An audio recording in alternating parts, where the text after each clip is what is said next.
everyone. My name is Andrea Strickland, and I'm one of the counselors at Amador High School, as I'm sure many of you know. I'd like to start by saying thank you to all of you, parents, community members. Principal Critchfield is here. Thank you for that. Thanks for joining me this afternoon to talk about all of our students' test scores at Amador High School. As many of you are aware, our students take standardized tests each year, from which we gather academic ranking data. What we are here today to discuss is what the purpose of this data is, what it means, and how we can use it to further benefit the education of our students. We will focus on the primary standardized testing measure that is used throughout every school in California, which is STAR testing. I'm sure you've heard the term before, but what is STAR testing exactly? Every spring, students in grades 2 through 11 take standardized tests that comprise the STAR program. The program looks at how well schools and students are performing by measuring students' achievement of state academic content areas and standards. They take tests in English, language arts, math, science, and history. The STAR program actually encompasses 4 different tests, including the California Standards Test for the majority of students, the California Modified Assessment, and the California Alternate Performance Assessment. Both are for students with disabilities and severe cognitive disabilities. And then the 4th is the standards-based test in Spanish for Spanish-speaking English language learners. The state and federal standards aim for all of our students to at least meet a proficient level in all of these subjects. Why does this matter for our students? First, these scores can help us analyze how well we are teaching our students. Are the students learning what they need to be learning? Are they understanding the material? Are they meeting standards that will prepare them for the next step in their education?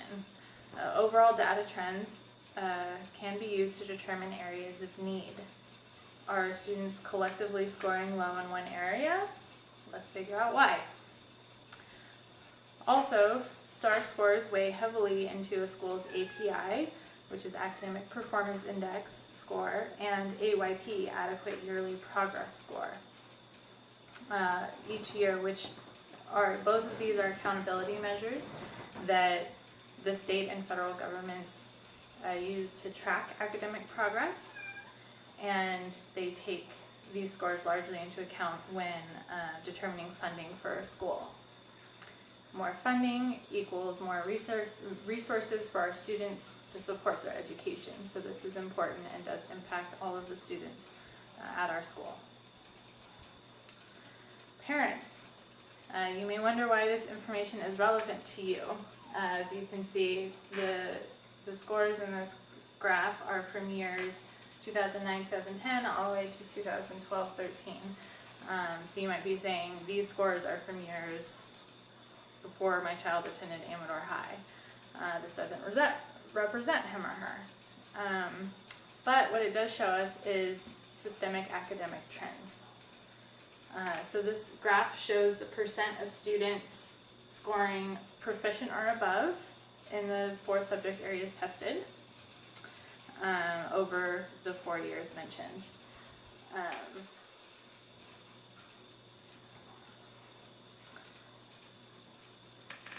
Students at Amador High, as you can see, have repeatedly scored highest in science, with proficiency scores ranging between 62 and 68%.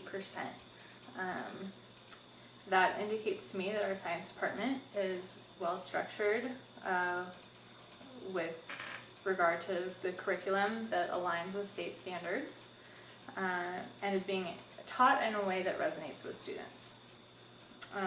The students are learning the scientific principles that we want them to learn. But look at math. Amador students have consistently scored lowest by far in this area, with scores ranging from 32% to 38% proficiency in math. this begs the question, why?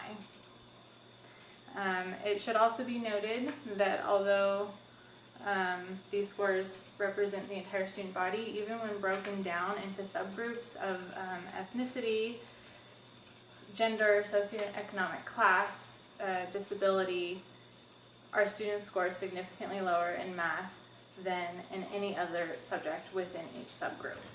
So this is clearly a school-wide issue.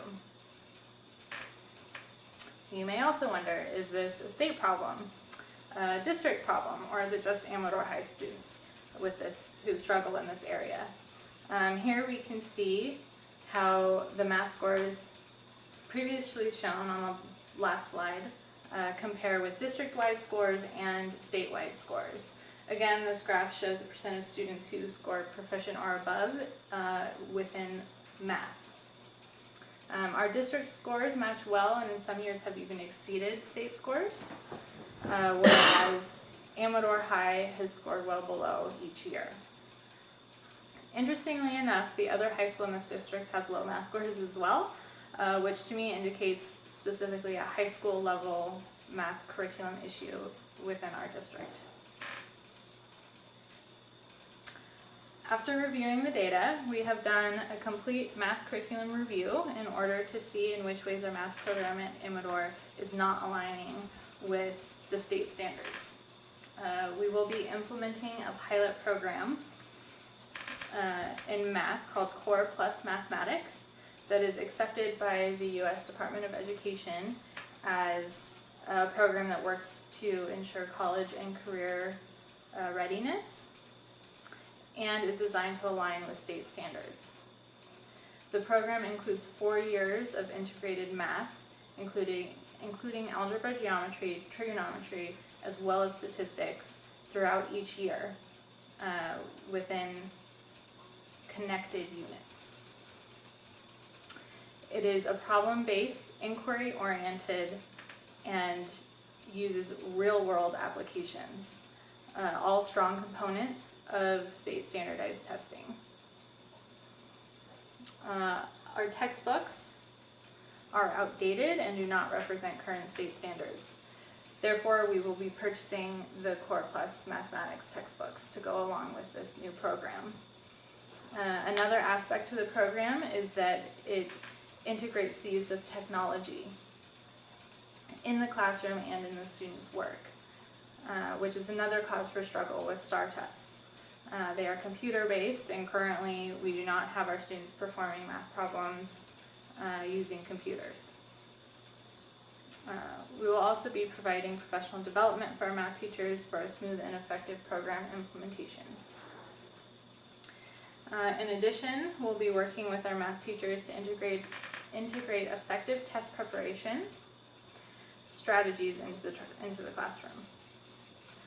Although STAR publishes practice tests for each of the subject areas, these are proven to only help students with the test in the short term, rather than truly help them learn the material and internalize good test-taking strategies and skills. We don't just want to raise our test scores. We want our students to academically benefit from our interventions and our math program. Therefore, we want to integrate generic test-taking skills into classroom teaching. For instance, deficient test takers benefit from explicit instruction in how to take adequate in-class notes, as well as learning a systematic method to review material for tests.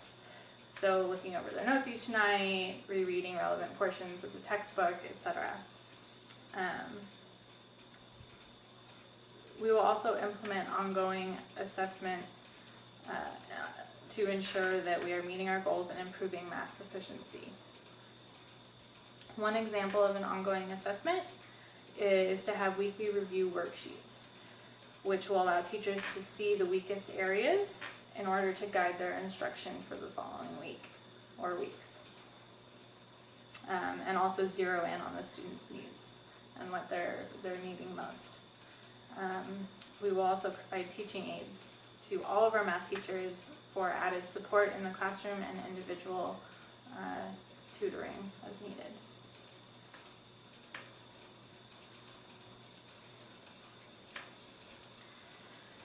So what will this do for our students? The new math program will give students the opportunity to solve problems through various representations, so word problems, graphical representations, numerical representations, etc., while connecting each concept to real-world applications.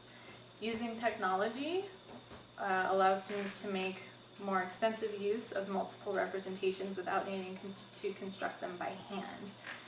So each student will be able to learn in their best way much more easily. Mixed ability classes, a focus on problem solving, high expectations for all students, attention to a broad array of mathematical topics, and allowing students to restate problems in their own words will also help students from different backgrounds and learning styles be more successful in math. And this is all part of the Core Plus program.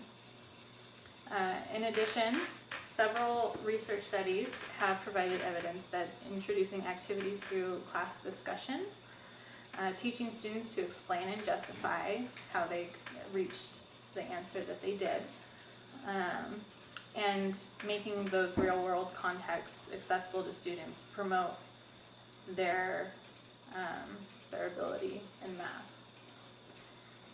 Part of the program also involves group work and team building, which support that aim as well. Having a more solid education in math will impact students as they progress in life, from passing their high school classes and earning their diploma, taking their SAT and ACT exams, from preparing for college and the college entrance exams. It will make them more competitive on their college applications. Being competitive with the rest of the state in math, and then prepare them for their real-world scenarios within their careers in the future as well. And lastly, enhancing our math department will impact students through additional funding we receive due to higher scores, which will allow for us to continue to provide the best educational resources for our students. The pilot Core Plus math program is scheduled to begin next year with the incoming freshman class. Through our ongoing assessments over the year, we will reevaluate and adjust as needed in order to implement year 2 of the program the following year.